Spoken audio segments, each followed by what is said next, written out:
Hi friends, ఈరోజు మనం మహాభారతంలో చాలామందికి తెలియని ఒక రహస్యం ఉంది అని నేను అనుకుంటున్నాను. కొద్దిమందికి తెలిసే ఉండొచ్చు. ఆ విషయం మీకు చెప్దామని ఈ వీడియో చేశాను. ఒకసారి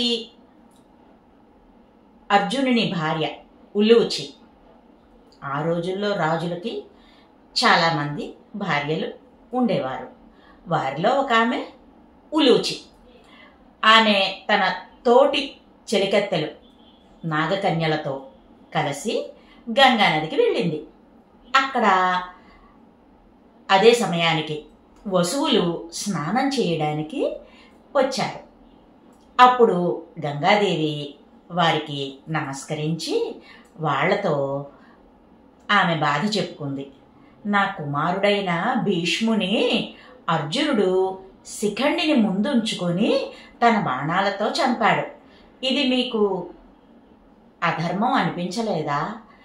భీష్ముడు మీ వసువులలో ఒకడు కదా, మీకు కోపం రాలేదా? ఆ అర్జునుని శపించి శిక్షించరా అని అడిగింది. వసువులు గంగాదేవి చెప్పిన దానికి అంగీకారంగా తలూపి అర్జునుడికి ఎటువంటి శాపం ఇవ్వాలో చర్చించుకుంటున్నారు. ఇదంతా చూసినటువంటి ఉలూచి తన తండ్రి కౌరవ్యుడు అతని దగ్గరికి వెళ్ళి విషయం చెప్పింది. తన భర్తని కాపాడమని వేడుకుంది. కౌరవ్యుడు వచ్చాడు, వసువులకు నమస్కరించాడు.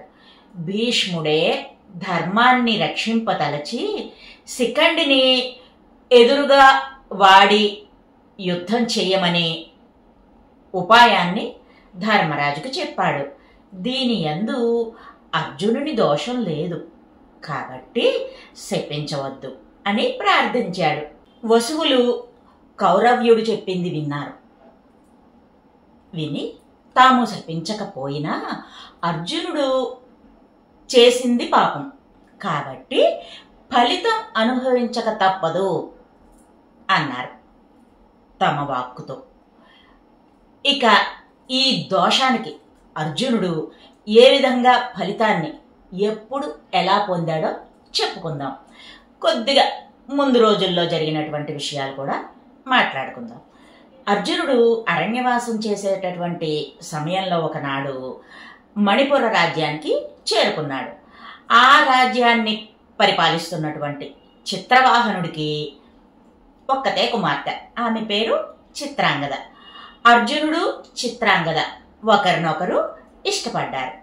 పెద్దల అనుమతితో వివాహం కూడా చేసుకున్నారు. కానీ ఈ వివాహం జరిపించడం కోసం చిత్రవాహనుడు ఒక షరతు పెట్టాడు. ఆయనకు కుమార్తె ఒక్కతే సంతానం, మగ సంతానం లేదు. కాబట్టి తన కుమార్తెకు పుట్టేటటువంటి బిడ్డ ఈ మణిపుర రాజ్యానికి రాజు కావాలన్నది చిత్రవాహనుడి కోరిక. అందువల్ల అర్జునుడు తన భార్య పిల్లలను చిత్రవాహనుడి వద్దనే ఉంచాలని షరతు పెట్టాడు. చిత్రాంగదపై ఉన్న అనురాగం కారణంగా అర్జునుడు తప్పనిసరి పరిస్థితిలో ఈ షరతును ఒప్పుకుని వివాహం చేసుకున్నాడు. కొన్నాళ్లకు వాళ్ళకి ఒక బాబు పుట్టాడు. షరతు ప్రకారం అర్జునుడు భార్య చిత్రాంగదను, ఆ పుట్టినటువంటి బిడ్డ బభ్రువాహనుడు, ఆ బిడ్డని వదిలి హస్తినికి వెళ్ళాడు. బభ్రువాహనుడు తన తాత తదనంతరం మణిపుర రాజ్యానికి రాజయ్యాడు. అతని భార్య పేరు కింవేక. వారి సంతానం అరుష అనేటటువంటి మగబిడ్డ, కృతిక అనేటటువంటి ఆడబిడ్డ. వీరందరి జీవితం చాలా ఆనందంగా సాగుతోంది. తదనంతరం జరిగినటువంటి కురుక్షేత్ర సంగ్రామం తర్వాత యుధిష్ఠిరుడు అశ్వమేధ యాగం చేశాడు. ఆ యాగాశ్వం వెనక అర్జునుడు తన సైన్యంతో ప్రయాణిస్తూ మణిపురం చేరుకున్నాడు. బభ్రువాహనుడు అర్జునుడికి ఎదురు వెళ్ళి పాదాభివందనం చేశాడు. కానీ అర్జునుడికి తన కుమారుడు వీరుని వలె ఎదిరించి పోరాడకుండా లొంగిపోవడం నచ్చలేదు. అందువల్ల పుత్రుడైన బభ్రువాహనునితో వీరపుత్రులు యుద్ధానికి వెనుకాడకూడదు అని అన్నాడు. బభ్రువాహనుడు చిన్నపోయి తన రాజధానికి వెళ్ళిపోయాడు.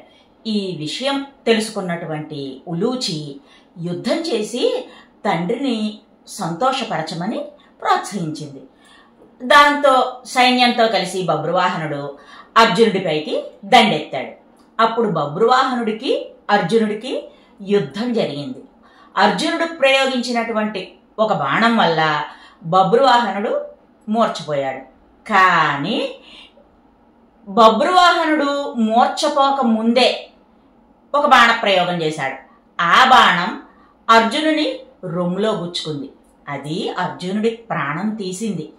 ఈ విషయం తెలిసి ఉలూచి, చిత్రాంగద యుద్ధం జరుగుతున్నటువంటి ప్రదేశానికి వచ్చారు. అంతలో బబ్రువాహనుడు కూడా మూర్ఛ నుండి తేరుకున్నాడు.